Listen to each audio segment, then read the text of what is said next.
Hello, it's Lee Spirit here from mindfulnaturenet.com, where I have been offering free guided meditations every week using my own videos out in nature. Be sure to subscribe to this channel to get notified of each new meditation. Today we are at a rushing creek along the hike to Cirque Lake along the Icefields Parkway, Alberta, Canada. I chose the rushing creek for this meditation because this is a meditation for chaotic times, and a rushing creek is both incredibly peaceful, but it can also represent the rush of emotions during crazy times, like this pandemic we're all still kind of in, just seeing if there's going to be a fourth wave or not, or things are crazy at home between family members, or in a relationship, or you have too many projects on the go at work, or there's forest fires and smoke everywhere, so none of us can go on the holiday we've been putting off due to COVID. So I'll talk a bit about the purpose and effects of this meditation. During COVID, it's a time when pretty much everything about our lives has been turned upside down. Most of our usual reference points that we took for granted are disrupted, from our jobs to our favorite restaurants, to time with the people we're closest to. Many places around the world have been more susceptible to major disruptions from natural or political upheavals, but for most of us in Western societies, this is very unfamiliar territory. So I wanted to share a practice you can use when there's something unpleasant happening that you can't control.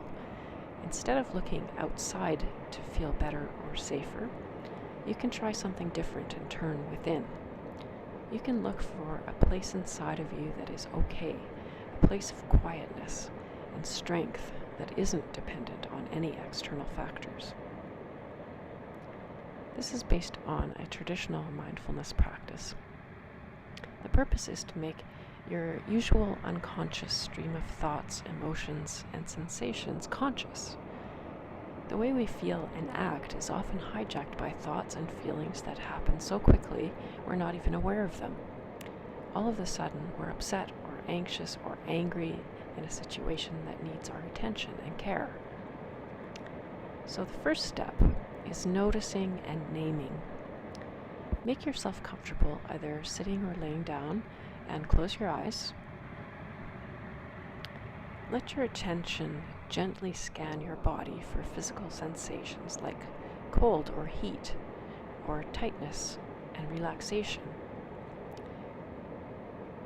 Then start to notice any thoughts or emotions that may be passing through.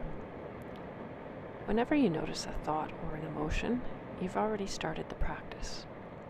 You noticed, and once you notice, name what you noticed with one word, thinking, or feeling, or sensations. It's really important to notice any judgment or criticism of your efforts. Just add one of the labels, congratulate yourself for noticing, and then watch for whatever comes next. This seemingly simple step of naming and noticing creates just a bit of space between you and your experiences. You notice that thoughts and emotions begin, and if you let them be, they end, and you create a place where you can choose to follow them or not. The second step is realizing that all thoughts are just thoughts.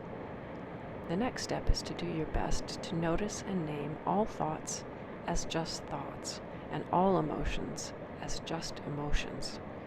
A thought about forgetting to pick up dinner on the way home, and a thought about your loss of income during the pandemic are just noticed and named. They're both just thoughts that come from somewhere and then disappear again. Or if you remember, the irritation at your partner not letting you know they'd be home late is treated just the same as feeling lonely because you can't see your family. They're both just emotions that come first from somewhere and then disappear again. So what good does this practice do? It will help you notice the acts of thinking and feeling themselves instead of the content of individual thoughts and feelings. Thoughts and feelings of all sizes and shapes, from mild to overwhelming, come and go. Try it. You may find it a relief to see that the hundreds of thoughts you have each day are just one thing, thinking, and your thinking isn't you. You are not your thoughts. The last step is noticing the one who notices. Be the witness of your thoughts. This step is hidden in the first two. When you notice a name and do your best to treat all your thoughts and emotions the same, you begin to sense a part of you that is not in the thought. It is aware of your experiences, able to witness them, but not caught in them. There is a place of clear, compassionate witnessing of everything that's happening. If you're someone who is sometimes overcome by troubling thoughts and emotions, this really is a relief. With a bit of practice, this witnessing awareness becomes more familiar and has a kind of draw to it. There's a calm and peace to this place that is aware of your thoughts and feelings, but isn't part of them. So in conclusion, there are two wings of this practice that can help you in challenging times. The first wing will show you how to have a lighter touch on your thoughts and feelings, to let them move rather than holding on too tight. And the second wing brings you into connection with a quiet, always present space of calm inside you that can be your oasis in hard times. And the more you practice, the more accessible that space will become. Now let's reflect on this. Did you notice a particular thought or feeling that was hard to label and move on from? Were you able to sense the witnessing space in you that noticed and named what was happening? Good. This is a great way to alleviate the stress of chaotic times.